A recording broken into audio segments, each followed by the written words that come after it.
જય શ્રી કૃષ્ણ, જય દ્વારકાધીશ મિત્રો. આજે આપણે અધ્યાય 15નો 14મો શ્લોક સમજીશું. અહમ વૈશ્વાનરો ભૂત્વા પ્રાણીનાહમ દેહામાશ્રિત પ્રાણપાન સમાયુક્ત પચાન્યમનમ ચતુર્વિધમ.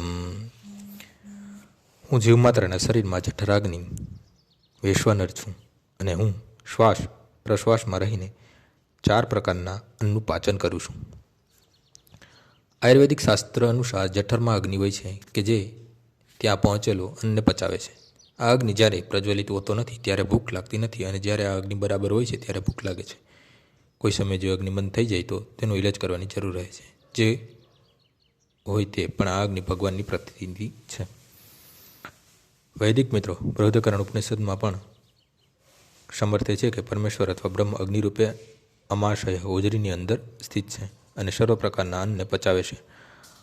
અયમ અગ્નિરમ વૈશ્વાનરો યોયમ મંતઃ પુરુષે યેનદમ અન્નમ પચ્યતે. તેથી ભગવાન સર્વ પ્રકારના અન્નનું પાચન કરવામાં સહાયરૂપ હોવાથી જીવ ભોજનની પ્રક્રિયામાં સ્વતંત્ર નથી. જો ભગવાન તેને પાચનમાં સહાય ન કરે તો ભોજનની શક્યતા રહેતી નથી. એ રીતે તેઓ જ અન્ન ઉત્પન્ન કરે છે અને તેઓ જ તેને પચાવે છે, અને તેમની કૃપાથી જ આપણે જીવનનો આનંદ માણી શકીએ છીએ. વેદાંત સૂત્રમાં પણ આને સમર્થન થયું છે. શબ્દાદિ વ્યોતઃ પ્રતિષ્ઠાના ચ.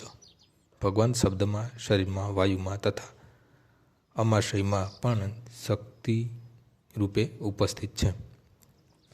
અન્ન 4 પ્રકારના હોય છે. કેટલાક ગળી જવાના હોય છે, કેટલાક ચાવવાના હોય છે, કેટલાક ચાટવાના હોય છે, કેટલાક ચૂસવાના હોય છે. ભગવાન આ સર્વ પ્રકારના અન્નની પાચન શક્તિ છે. આજનો શ્લોક અહીં પૂર્ણ થાય છે. આવતીકાલે ફરીથી સવારે 6 વાગ્યે મળીશું. જય શ્રી કૃષ્ણ.